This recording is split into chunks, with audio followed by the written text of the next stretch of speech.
Hello students, हम कर रहे थे American federal system. Last session में हमने किया centre tendency towards the federalism. इसका मीनिंग क्या था कि आज के टाइम में जो फेडरलिज्म है वो सेंटर के हाथों में ज्यादा पावर्स दे रहा है। एंड आज हम इस सेशन में करेंगे फ्यूचर ऑफ फेडरलिज्म।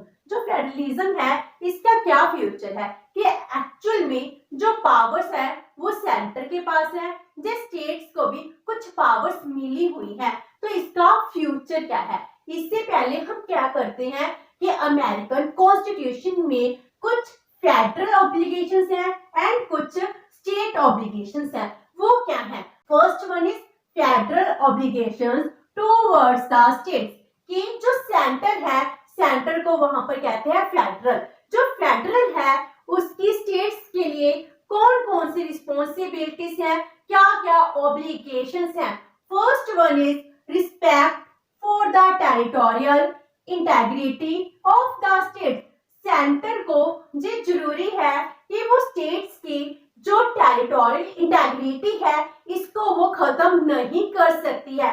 अगर वो किसी स्टेट का एरिया चेंज करना चाहती है वो स्टेट की कंसेंट के बिना नहीं कर सकती है। स्टेट के टेरिटरी में कोई चेंज सेंटर अपनी मर्जी से नहीं कर सकती है जी, उसके लिए एक बाउंडेशन है। इसीलिए कहा जाता है कि जो सेंटर है उसको जो स्टेट्स हैं इनकी टेरिटोरियल इंटेग्रिटी की प्रोटेक्ट करना पड़ेगा।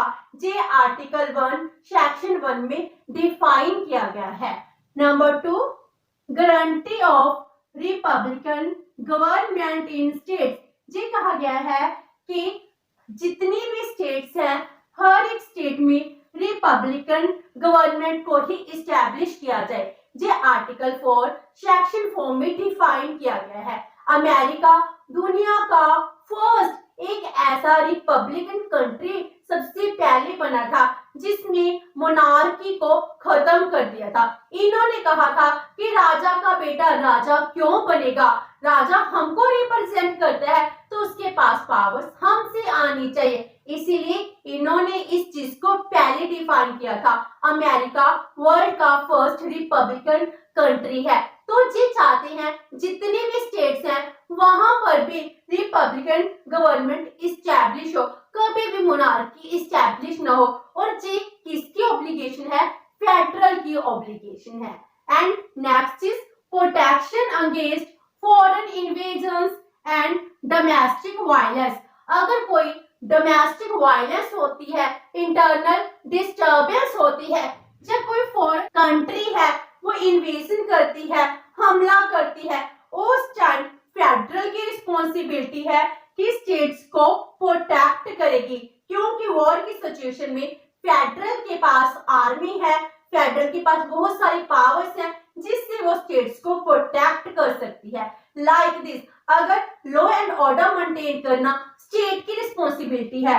अगर लॉ एंड ऑर्डर मेंटेन नहीं हो रहा, इंटरनल डिस्टर्बेंस हो जाती है, तो जो फेडरल के पास पावर्स है वहां पर डॉक्ट्राइन ऑफ इम्प्लाइड पावर चलती है, जिसके according necessary and proper steps है वो फेडरल गवर्नमेंट है ले सकती है। नेसेसरी मीनिंग अगर वहां पर इंटरनल डिस्टर्बेंस है और वहां का जो गवर्नर है वो गवर्नर प्रेसिडेंट को नहीं कहता आप इंटरफेयर करें, तब तक वो इंटरफेयर नहीं कर सकता।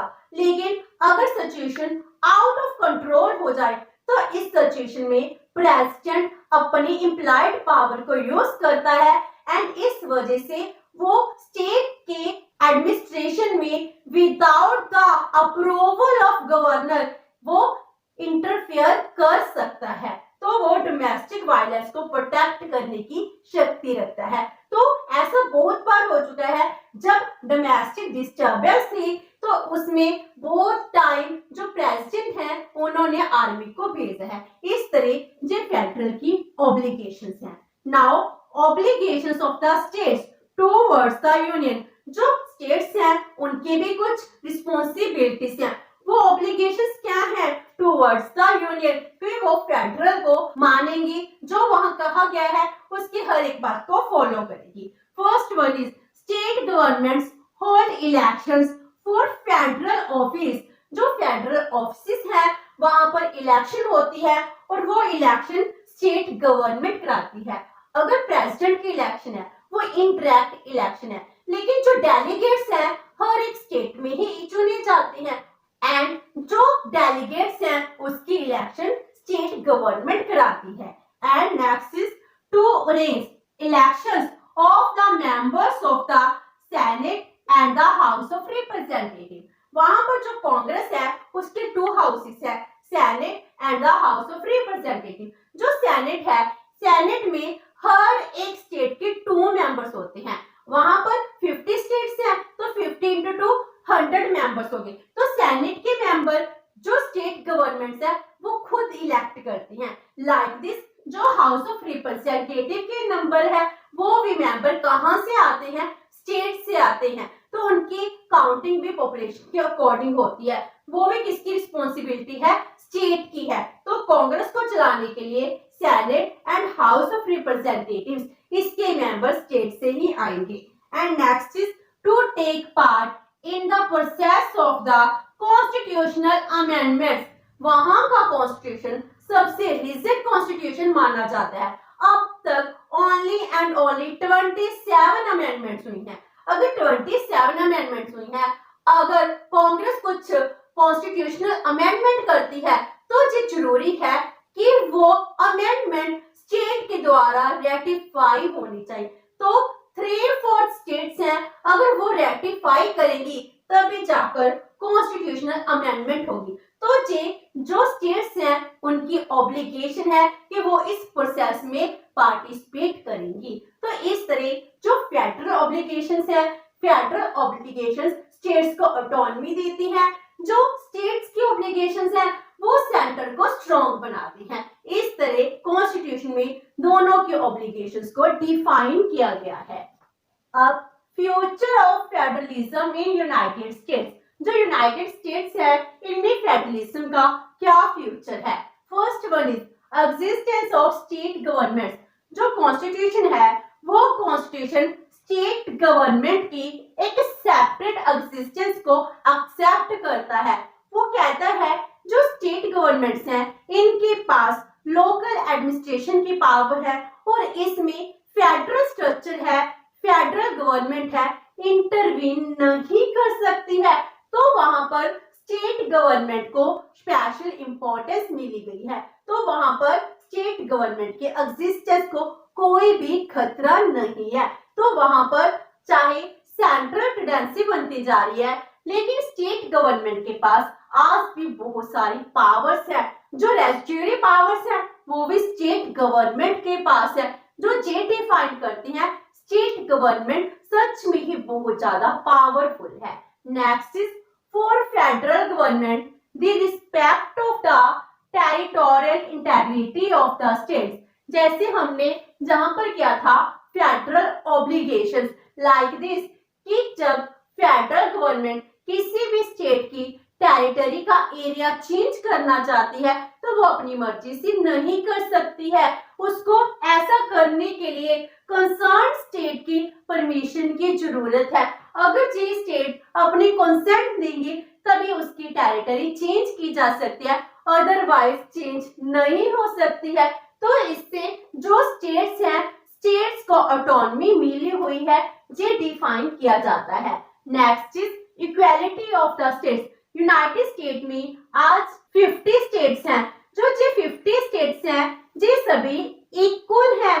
इसीलिए जब सेनेट है जो फेडरल गवर्नमेंट के अंडर आती है, इसके 100 मेंबर्स हैं और जितने भी मेंबर्स हैं हर एक स्टेट से 2 मेंबर्स आते हैं। तो चाहे कोई स्टेट है, छोटी है, बड़ी है, पॉपुलेटेड है या कम पॉपुलेटेड है, चाहे कुछ भी हो, उसके पास रिसोर्सेज कम है या रिसोर्सेज ज्यादा है, इस चीज से कोई डिफरेंस नहीं पड़ता।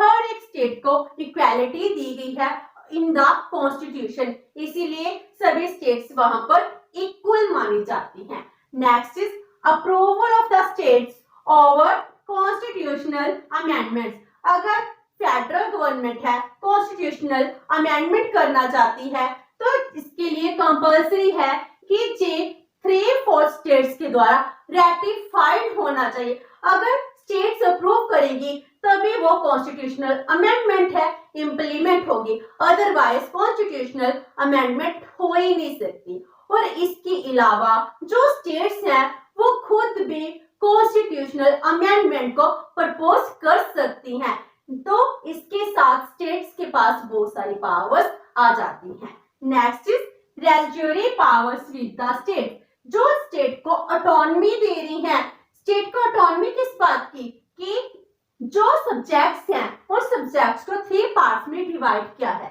Federal list, state list, concurrent list. तो जो फेडरल लिस्ट है इसके सब्जेक्ट्स कम है, जो स्टेट लिस्ट है इसके बहुत सारे सब्जेक्ट्स हैं, और जो कॉन्करेंट लिस्ट है इसमें सेंटर एंड स्टेट दोनों ही लॉ बना सकती हैं, दोनों को पावर मिलती है। एंड इसके अलावा अगर कोई पावर बच गई है उसको रेजिड्यूरी पावर्स कहते हैं। वो रेजिड्यूरी पावर्स किसको दी गई हैं? स्टेट्स को दी गई हैं। इंडिया में क्या है, रेजिड्यूरी पावर्स किसको दी गई हैं? सेंटर्स को दी गई हैं। तो वहां पर जो स्टेट है, स्टेट के पास बहुत ज्यादा पावर्स है।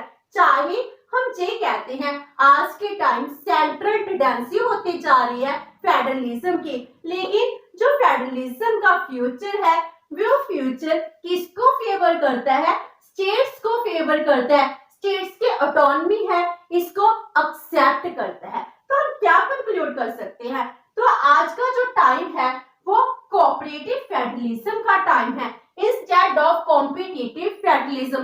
पहले जैसी बात नहीं रही, जैसे सिविल वॉर हुई थी अमेरिका में कि हम फेडरलिज्म से अलग होना चाहते हैं, हमारा फेडरलिज्म कॉम्पिटिटिव था।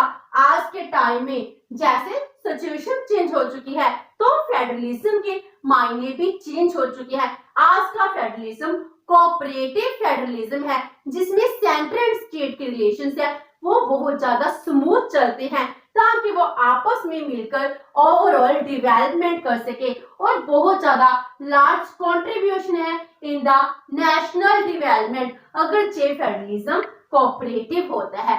तो आज के टाइम में पावर्स हैं वो स्टेट्स के हाथों में भी हैं, लेकिन जो पावर नेशनल इंपॉर्टेंस की है वो ही पावर्स हैं जो फेडरल को दी गई हैं। इस तरह वहां का फेडरल स्ट्रक्चर है, फेडरल गवर्नमेंट है, प्रॉपर वर्क कर रही है। इसकी सेंट्रल टेंडेंसी होने की वजह से भी जो स्टेट की ऑटोनॉमी है इसको कोई भी नुकसान नहीं पहुंचा।